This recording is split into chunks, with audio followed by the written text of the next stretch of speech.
جو ڈاکٹر اور میڈیکل والے وہ کام کے اسپیشلسٹ ہیں یا نہیں ہیں؟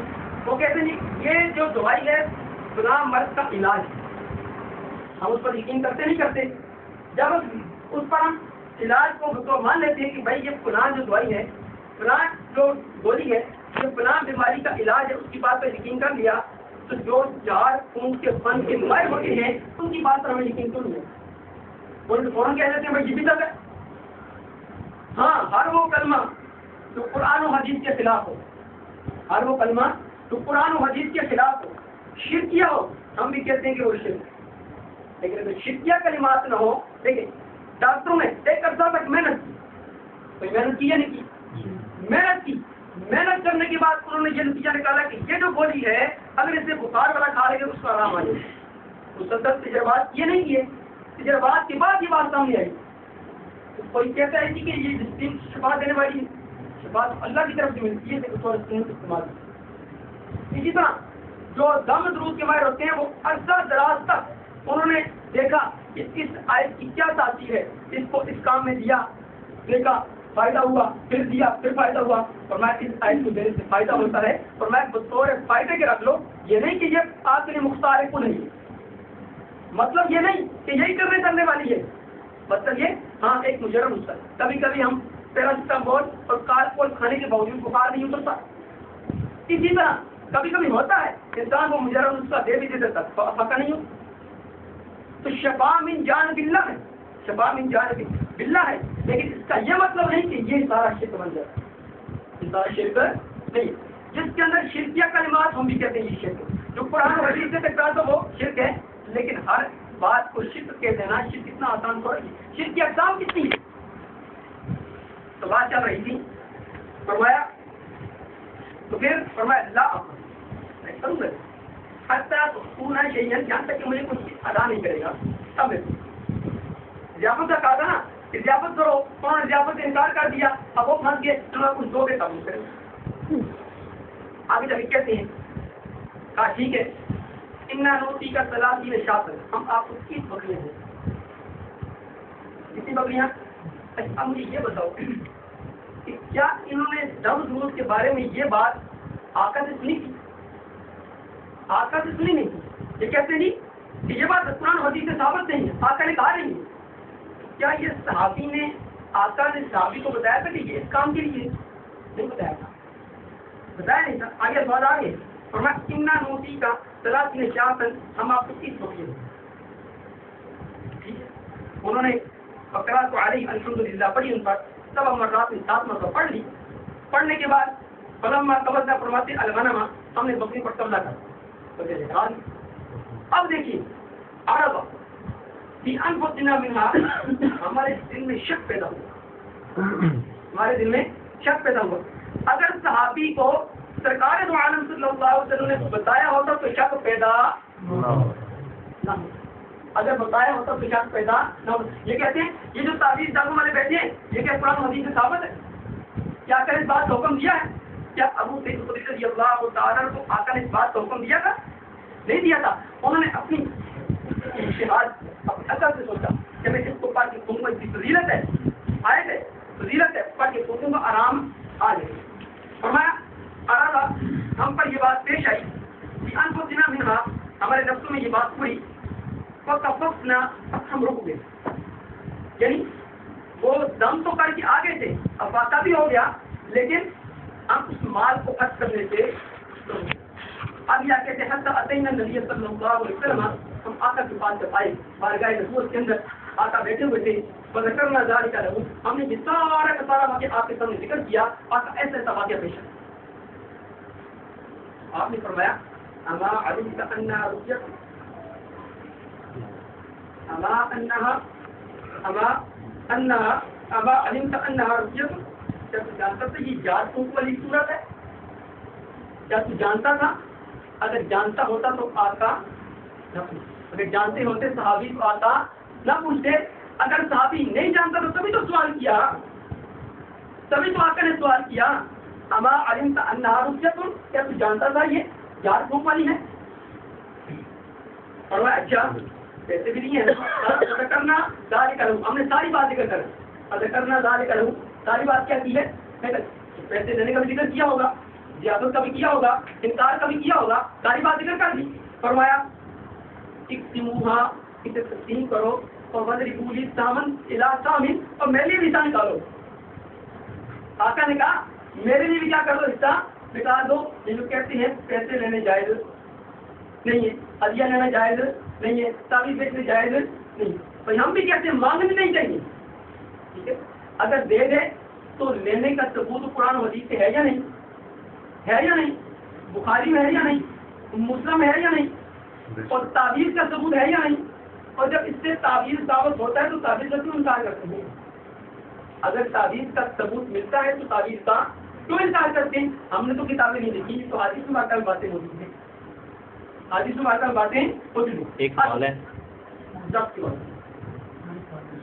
10 کی بات سوالات کی کھلی جاتی آگے چلے گی. 2 حدیثیں ہوگی. تیسری حدیث سرکار دو عالم صلی اللہ علیہ وسلم سے یہ جو صورت ہے اس کی صرف ایک فضیلت نہیں ہے, اس کی بے شمار فضیلت ہے, بے شمار. ایک کتاب ہے فضائل القرآن, اس کے اندر اس کی 8 فضیلتیں لکھی.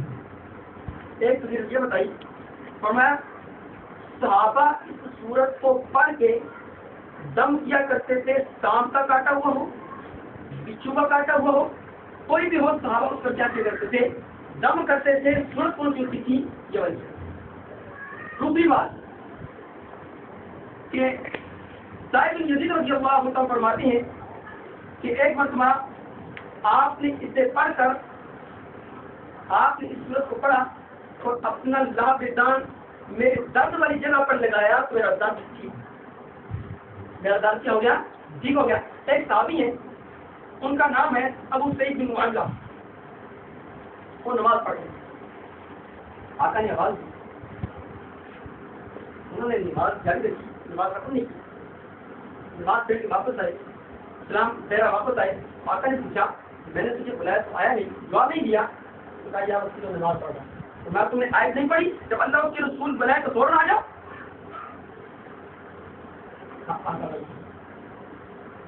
اور قرآن سب سے افضل ہے, اس طرح پاتے ہی تو ہے, جس طرح پاتے تو پورے قرآن میں سب سے افضل ہے, یہی طرح پاتے ہیں. فرماتے ہیں اگر کوئی آدمی اس سورہ فاتحہ کو اور اس کے ساتھ قل هو اللہ احد کو ملا کر پڑھ لے, موت کے سوا اگر رات کو پڑھ لے ہر بلا سے محفوظ ہے. موت کے سوا ہر بلا سے کیا رہے گا, محفوظ رہے گا. سرکار دو عالم صلی اللہ علیہ وسلم نے کیا سنایا کہ مجھے عرش کے خزانے سے 4 چیزیں ملی. کتنی چیزیں, 4 چیزیں. فرمایا فاتحہ, آیت الکرسی, اور سورہ بقرہ کی آخری آیات, اور انا اعطیناک الکوثر, 4 چیزیں.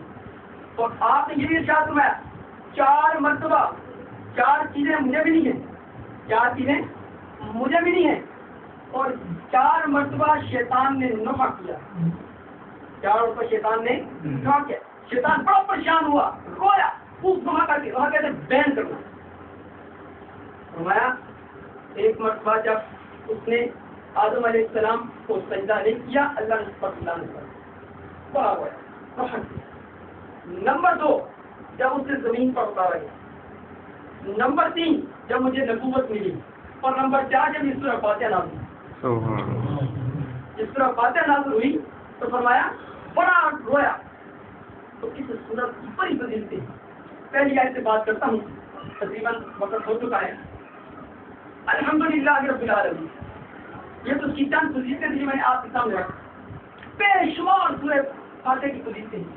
بعض پر انسان کچھ تجربہ کرتا ہے, پھر طور پر آیت پڑھتا ہے, اس کا کوئی نہ کوئی کام حل ہو جاتا ہے. قرآن کریم کے آپ میں اوتی تو بھی جواب مجھے جامع کلمات عطا کیے گئے. کیا مطلب, کلام مختصر تھا لیکن اس کی معانی اتنے زیادہ تھے کہ 1400 سال گزرنے کے بعد ختم نہیں. پہلا اس نے جو درس دیا توحید کا, الحمدللہ رب العالمین, ایسا توحید کا باریک نقطہ بیان کیا کہ انسان اگر صرف اسی کو دیکھ لے انسان حیران ہو جائے. الحمدللہ رب العالمین, تمام تعریفیں اللہ, زمین, آسمان, سورج، چاند، ستارے، روشنی، درخت، شجر، حجر، جو بھی چیزیں آتی ہیں زمین و آسمان کے درمیان، فرمایا جو جو تسبیح بیان کرتی ہیں اور صبح و شام تسبیح بیان کریں تو فرمایا وہ ساری کی ساری تعریفیں کس کے لیے؟ انسان کے لیے نہیں. کوئی سکھلا انسان کے لیے نہیں. کس کے لیے؟ اللہ. کس کے لیے؟ کوئی سکھلائی ہے. پہلی آیت قرآن کریم شروع ہوا الحمدللہ رب العالمین توحید کا سب سے پہلے اجاگر ہوا. یہ تو بیان کرو نا تعریف تیری نہیں اور تیری نہیں تیری نہیں تیری نہیں تیری تعریف اللہ کی. سرکار عالم کوئی کتاب ہے اس کے اندر لکھا کہ سرکار عالم صلی اللہ علیہ وسلم پر جو درود شریف پڑھا جاتا ہے کیوں پڑھا گیا؟ اس شاکی کے اندر شروع میں آتا ہے فرمایا تکمیلا للحمد. اس میں ایک بات یہ تکمیلا للحمد کہ آپ پر درود پڑھنا جان سے بڑی قیمتی بات کہنے لگا ہوں. آپ پر درود پڑھنا تکمیلا للحمد یہ بھی حمد کو پورا کرنے کے لیے. وہ کیسے؟ درود آپ پر پڑھا گیا سرکار دو عالم صلی اللہ علیہ وسلم پر پڑھا گیا اور ہم کی تکمیل کیسے ہو گئی؟ اور فرمایا اللہ رب العزت اللہ رب العزت نے مجھے خاص یہ کرامات ہیں اپنی کرامات کے ساتھ. ان میں سے ایک کرامت یہ بھی ہے اذا ذکر ذکرتموہ جب اس کا ذکر کیا جائے گا میرا ذکر اس کے ساتھ جب اس کا ذکر کیا جائے گا میرا ذکر اس کے ساتھ کیا جائے گا. اچھا یہ تکمیل الحمد والی بات سمجھ نہیں آئی. تکمیل الحمد والی بات ہے سمجھ نہیں آئی. فرمایا دیکھو ہم درود تو بیچتے ہیں آقا پر درود پر بیچتے ہیں آقا پر. مثال کے ساتھ سمجھاؤں گا. پہلے مثال بعد یہ بات آپ سن لو. یہ بتائیں میرے والد صاحب تھے میں نے ان سے پیسے لینے تھے لیکن میں براہ راست نہیں لے سکتا تھا. میں نے کسی کا مجھے پیسے لے دیں مجھے پیسے انہوں نے پیسے مانگے, پیسے ان کو مل گئے, انہوں نے پیسے مجھے ادا کر دیے, میں نے شکریہ ان کا ادا کیا. لیکن دراصل وہ شکریہ کس کا ہے؟ والد صاحب. اس کا شکریہ ہے والد صاحب کا ہے. تو فرمایا جب اس کو ہمیں جتنی بھی نعمتیں ملی ہیں, دین کی نعمت ملی, جنت کی نعمت ملے گی, آقا کی امت میں ہونے کی نعمت ملی, آنکھوں کی نعمت ملی, کانوں کی نعمت ملی, یہ ساری نعمتیں کس کے واسطے سے ملی؟ اور دینے والا کون تھا؟ اللہ رب العزت دینے والے تھے اور آقا کے واسطے سے ملی. دراصل آقا کی حمد و ثنا, آقا پر درود اس کی شکر کا شکر ادا کرنا. جیسے انسان باپ کو شکر ادا کرتا ہے لیکن کرتا ان کا ہے, شکر باپ کا ادا ہوتا ہے تو صلاۃ ان پر پڑھا جائے گا اور شکر اللہ کا ادا ہوگا. تکمیل ہم کی تکمیل سے اللہ رب العزت ہمیں صحیح معنوں میں توحید پر چلنے کی توفیق نصیب فرما دے اور قرآن و حدیث پر عمل کرنے کی توفیق نصیب فرما دے. ایک بات میں درد کیا اگر میں کہتا ہوں, ہم اہل سنت والجماعت سے 3 باتیں یاد رکھیں, 3 باتیں اپنے ذہن میں یاد رکھیے گا.